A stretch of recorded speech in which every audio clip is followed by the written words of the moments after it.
Hey guys, Caleb with Caleb's Catches here. All right, so for today's fishing talk with Caleb, we are getting into the springtime weather. Here in just a couple of weeks, it's going to be spring, and I'm going to show you one of the best baits you can throw because you've got all those bait fish going all over the place, and those predatory fish are feeding or they're protecting their their beds for spawning. So without further ado, here we go.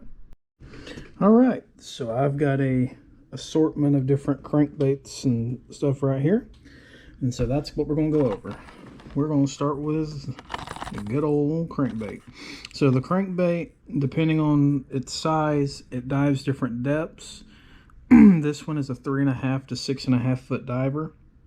It's in that nice crawfish color, so that is a good color to throw come spring because you've got those bass especially coming up feeding, protecting their beds, and the crawfish or lizard pattern is going to be perfect.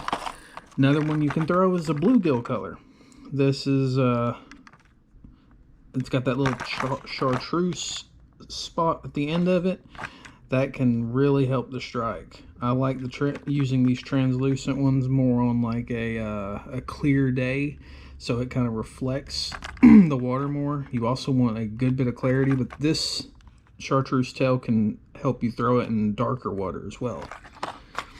And then if you're just fishing little creeks, they make small crankbaits. This is a micro banger through Guggen, but there's obviously other name brands that make it. You've got this one dives 1 to 3 feet. It only weighs 1/8 of an ounce, and for size comparison, there's the tip of my finger. So it's not a very big lure at all, but could help you catch some bluegill, panfish, depending on what you're after. A little bit more of an upgrade, still that bluegill-ish color. This is I want to say it's a 3 to 5 foot diver. You can always tell by the bill. The bigger the bill, the deeper it dives generally, unless it says it's a floating crankbait. But that color is kind of what you're wanting to mimic.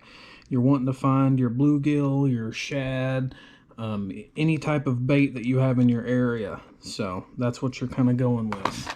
You can also, on like different cloudy days and so forth, you might want to try something with a pink head or something like that. This is a unique little bait. It's flat, as you can tell, so it's got a different action. So if you're not getting bites on the regular vibration and shake of a crankbait, you might try what they call a flat crankbait and see if that works. This is a this is a lipless, so it dives pretty much as far as you can get it out there and just let it go.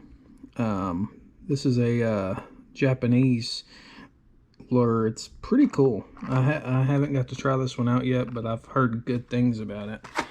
And then you've got your bigger crankbaits. This is more the shad imitation. You got the blue stripe on the head, the chartreuse with the black spot, kind of mimicking a threadfin shad. This is a 2 to 5 foot diver, so hits most of the sweet spots you're looking for come spring. Then you got your really big one. Again, we'll do comparison with finger. I mean, this lure is pretty massive. You got the grande banger. It's 3 to 7 foot diver, so could help you find those bass that are a little bit deeper but still promote a strike.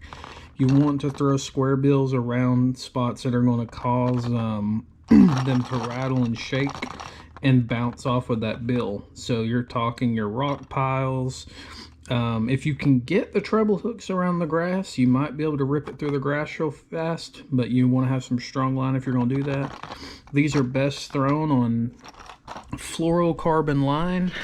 So when you use a crankbait, the best thing to do is use that fluorocarbon because it sinks. So it'll allow your crankbait to get to the maximum depth.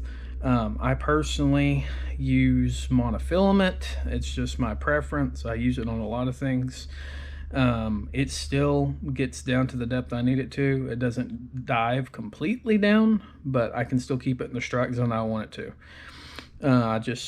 I like monofilament better. So line comes down to personal preference and what you're fishing for, but these are rated better for fluorocarbon line because these need to sink and be able to shake and rattle. Also, you'll notice in crankbaits, they have different rattles different sounds in general. Some are silent, like this one. This one's silent. And then you heard that major crawl, bunch of noise. So it just depends on what your fish are going after that day. If they're wanting a noisy style bait, or if it's more silent. It just depends on how the bite is, your water clarity, a bunch of factors can be involved. If the water is clear, you probably don't need to throw something that has a ton of rattle to it. You could just do that bait presentation. That wobble of your crankbait will be good to go 9 times out of 10. But if your water's darker, stained with mud or anything like that, you're probably going to want to go for those chartreuse colors and have a little bit of rattle or a very strong vibration to the crankbait. That way it promotes the fish to strike. So guys, I hope y'all enjoyed this fishing talk with Caleb today. If that subscribe button's red, make sure it's gray so you don't miss any of the upcoming content. And this is Caleb with Caleb's Catches reminding you, we're here to teach the world to fish, one cast at a time.